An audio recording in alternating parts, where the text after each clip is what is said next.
What is going on, guys? Joey here, and it's been a while since I've done one of these. Gonna be breaking down John's meet, Jonathan Garcia. It was our first meet together, and he just came off of Worlds. We just came off of, he was a wild card at Sheffield, so that was another trip. Um, and yeah, first meet together. I'm gonna go through the decisions I made, some uh, information on like his prep and some of the things that we had to deal with coming into this. Yeah, so let's get right into it. So coming first off, starting out with squat, and I'll just let the video play, and then when it's time, I'll pause it to, and we'll go over each individual lift. Um, Squat strength on the day, it felt slightly under um, from where I would want it to be, just because the schedule coming into this meet, usually around 3 weeks out, there's a certain amount of work that we like to do, but the schedule kind of got scrunched.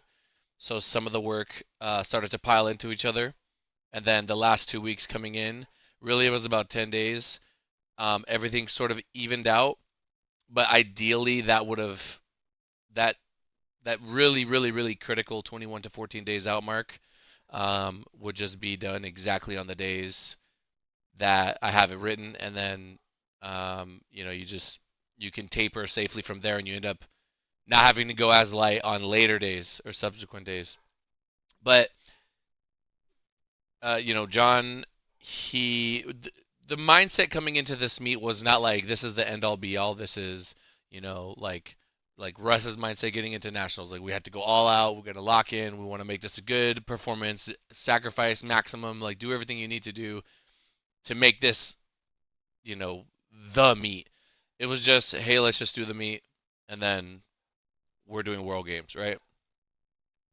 Um, John had expressed to me before that he felt like he needed a long off season before, if he's going to go against whatever the 66 kg world record is, and he didn't want to just go into Worlds if he didn't feel like he could threaten that.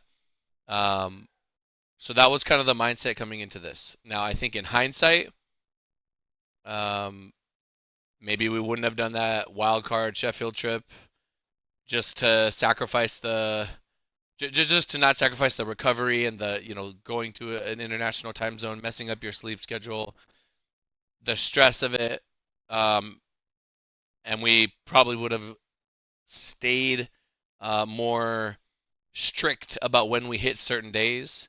So for example, if I have him benching Monday, he's always going to bench Monday. If I have him squatting Tuesday, he's always going to squat Tuesday, and that's never going to change. Um, and that just allows the taper to be a little bit more precise. And a lift like the bench press, where recovery happens much faster, um, that is less of an issue, especially when it recovers quickly. And I will say that during prep, his bench was great. It was just bulletproof. And that was something that I kept saying throughout the day. So that's why with squat, coming into the squat, you guys already probably saw this. Took the 250.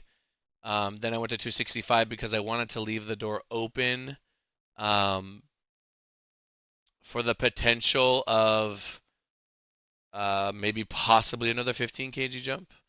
Um, Possibly you want to leave the door open, right? That would assume the weight cut did absolutely nothing to him. That would assume all the stuff that I just mentioned wasn't a factor. But I could tell even the way he walked this out, it was a little bit shaky. And John's squat has really good bar path. He doesn't really make a lot of mistakes. If you get the side view here, he's literally got the bar right over his hip joint right here. I don't know if you guys see my mouse. Yeah, the bar and the hip, right? And when you have that, you can really, really, really just down and up with the squat, right? You don't have any misgrooves or anything like that. So, um, decided to jump 7, just because I didn't necessarily think the 265 moved the best. And he was a little bit shaky. Thought about going the 10, but if we miss that, we're just like out of the meet. Now, it didn't move too bad, but all that matters is here, right here at this position. I'll try to see if I could. I don't think it's going to let me be that minute with it, but see how slow that moves right there? That's all that matters. That's literally all that matters when you're trying to choose the attempt, right? The slowest portion of the lift right there.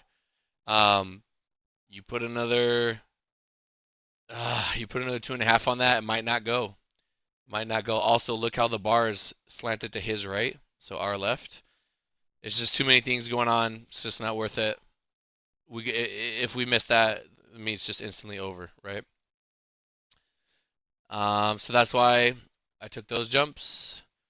I mean, I know I can get him to 280, 285 in comp.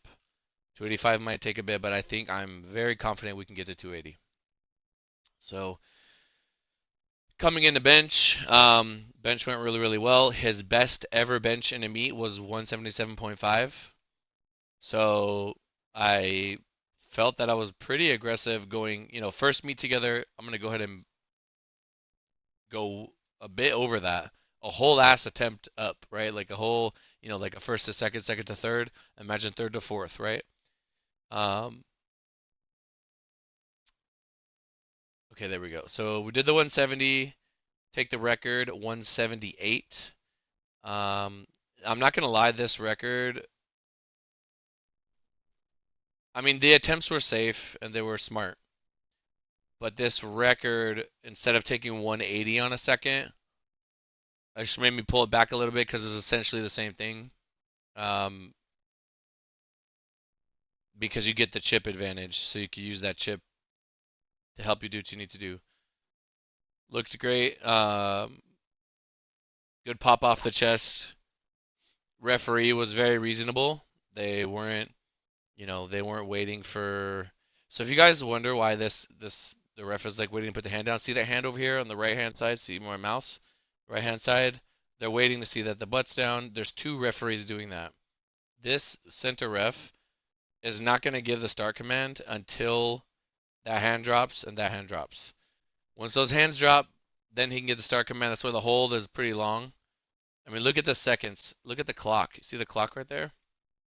22. He takes it off at 21, and let's see when he gets the start.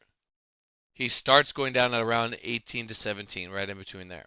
So it's going to be a couple more seconds in the meet. I thought the pause was very reasonable. Blast it off the chest, get the other, get another AKG in there. And then, we still want to keep the chip, so we're jumping 185.5. I mean, he's going to get this, and this is what we need to sort of. We increased our lead a little bit. Sorry. There we go. Again, when we're trying to gauge and kind of see, where we're at in terms of strength. All that matters is the sticking point. Although for this, it's kind of hard to see it because he doesn't really have it. I think another 5, at least 188, maybe flat. 188 would probably be where I would feel comfortable looking this back. So up another 2.5 kg. Big bench PR, big American record. Really, really, really nice to see that. And then coming into deadlift. Now, this is the one where there could be like a little bit of controversy. Joey, why'd you go so light? Whatever, right? So we open with 235. Ever since I've known about John, ever since he hit me up, the thing to watch out for has been grip, right? Grip, grip, grip, grip, grip. He feels really comfortable with a mixed grip with the hook on the thumbs, and that's what he feels comfortable with, and that's what we've been running with. I don't think he has big enough and long enough fingers to do a straight double overhand hook. And he said when he does double overhand mixed grip, just normal mixed grip with the thumbs around the bar, the bar falls out of his hand. So this is what he settled on. Um, Again, he's really good at keeping from the side view. You could really see that bar really, really close to the hips. He's literally just squatting it up, and it's just a matter of if the hands are going to hold. I thought it moved extremely fast. So we go up to 15 to 250. Now this is going to test the grip a little bit more. If you guys see his hands are taped up. Avery did a massive jump on deadlift, so the gap is small, which means I know I got to put some sauce on that to keep. He has to overcome this deficit, Avery, plus whatever I add. And I believe at the time, Avery's PR was like 285 or 295 or something like that. So I felt very comfortable.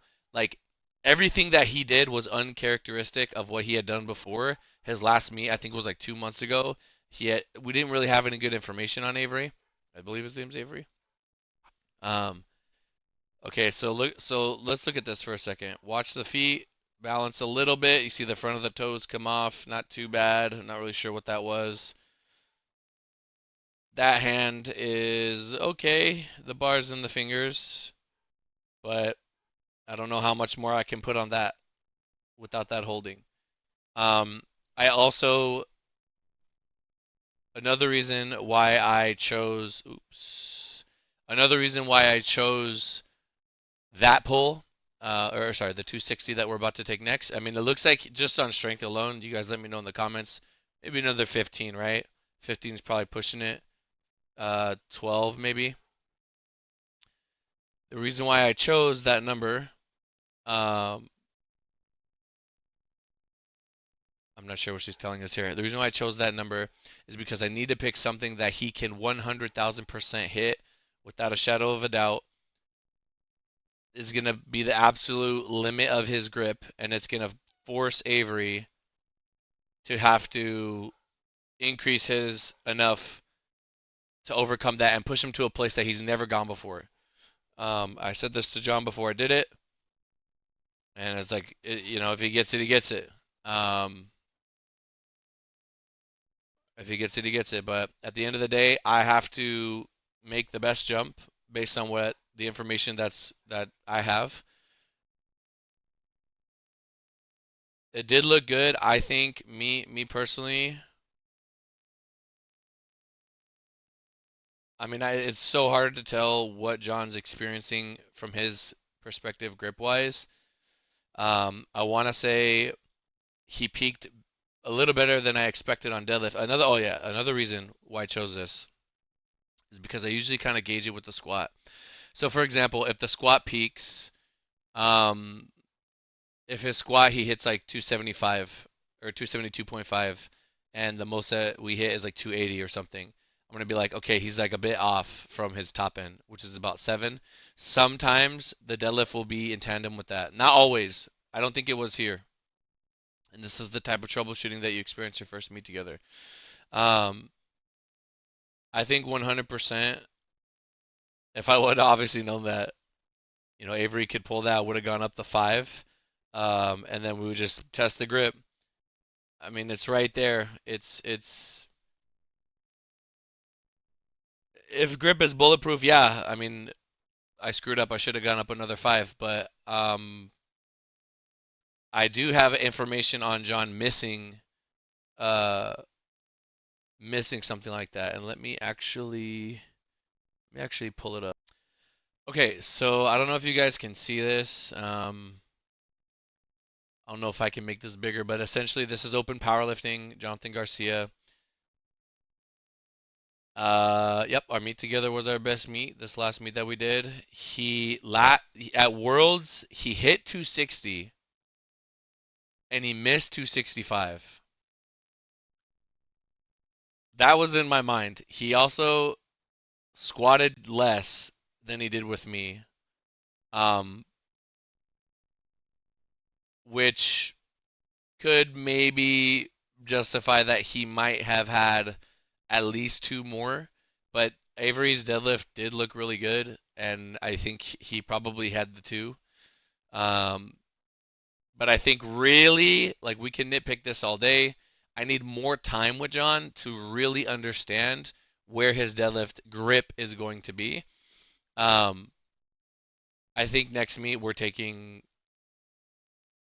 probably taking this like no matter what, or at least this on like a second, something like that. Maybe 245 to 260 and then go from there. Um, I would really, really just want to feel very confident about grip with 265, and that's something that I'm going to be working on with him. But this was in the back of my mind. This was also in the back of my mind, and I said, okay, he hit the 260. He missed the 265. If we miss the 265 here, we just lose. So I wanted to pick something that made sense. And, uh, you see comments of people like saying, wow, that was like a sandbag, you threw, whatever, this and that. And it's like, I don't have regrets, man. I've been doing this a really long time. At the end of the day, I'm hired to do a job and bring out the best in people, and I have to take everything into consideration. If someone has a tendency to drop the bar, then I have to go within a range where their grip can handle it. Um, I think 10 kg was a good jump. I felt very confident with it. Again, if we want to, let me just see if I could pull up his opponent, Avery Jackson, I think. Yeah. So Avery Jackson, I don't know what, I think this is deadlift bar. Yeah, deadlift bar, deadlift bar, deadlift bar, deadlift bar. These are all deadlift bars. Like I don't have that much good information on it. And look at that PR. Look at that PR. If I'm gonna force someone to jump like that, then hey man, it is what it is. And this is why I always say it's such an advantage to pull last, because when you pull last, maybe Avery doesn't do that. Maybe he goes 15 because he thinks that's a good number and that's going to test us. Um, and if he does pull this, then I just go up two with John. You know what I mean? But because we have to go first, you're sort of screwed in that you gotta go out first. You gotta, they're gonna see what you did and they're gonna be able to go over it. If we think about the 93 session, which I will break down here later, it's the same thing with Gavin. He put the heat on that third deadlift because he wanted to push everybody else. He ended up missing it. He dropped it. Um, I would say Gavin and Garcia have similar grip stuff. Um, but yeah, it is what it is. You can't be mad at it. It is a sport after all at the end of the day, and everybody is going everybody's going for it. And you just got to do what you got to do. That's gonna If you keep getting yourself in those positions, and if you keep falling short barely, eventually one of them's gonna go through, and you just want to get there. Um, but I understand everything that John is feeling from this meet, and I'm confident because I've done this like so many times. I'm not even tripping. I deal with this every meet with Keiko. But the thing is with Keiko, we've been working together for like a gazillion years, so I know his tendencies. Yeah, and that's pretty much it. Definitely more in the tank. If we get that grip locked in, man. Yeah, technical difficulties. If we get that grip locked in, there's a lot more there. There's another probably 270 is there. Probably 270 is there if we get that grip locked in. I think 740, everything maxed out. 745 is probably there. We still got a ways to go, but I think John definitely has more on the table, and we're gonna get there. So time to lock in for the World Games. You know, there's no there's not really anything to do in between, but lock in and stay focused and get that handled. It's tough. It's a grind. At this point in his career, we're juggling life as well as the total. It's not like you're a junior and all you gotta do is go to school, right? It's got grown man stuff, got a family, but we're gonna do it, and I'm confident that John's got many more PR competitions ahead of him. Anyway, guys, if you enjoyed this kind of video, please let me know in the comments down below. I'm gonna be breaking down. I think we're doing who are we doing next? Delaney next, then Keiko. I don't know if I need to do Crannon's because it was just she wins, right? So, but we'll see. We'll see. If you guys want it, I'll do it. Anyway, I'll see you guys in the next one. John, love you, brother. Let's lock in. Let's shit on this performance. I know you can do it. Peace.